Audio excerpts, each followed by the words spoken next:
When my grandmother passed away, she gave something to my father that was very, very special to her. When she was 10 years old, she was made to quit school because she was a girl and she had enough education, but she was a learner. She wanted to learn. She wanted to do more. She would go outside at night after everyone had gone to sleep, and she would write in this journal by the light of the moon, which is the only free time that she had. So when she passed away, she gave the one remaining journal to my father. He gave it to me, and he said, I want you to write my mother's story.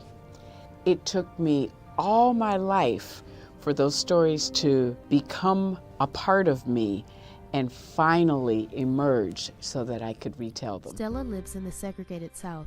Some stories she can go into, some she can't. The Klan hasn't bothered them for years, but late one night, wandering around outside, Stella and her little brother see something they're never supposed to see. Something that's the first flicker of unwelcome change. As Stella's world is upended, she decides to fight fire with fire, and she learns that ashes don't necessarily signify an end. Read Stella by Starlight. I promise you won't be disappointed. Enjoy your spring break.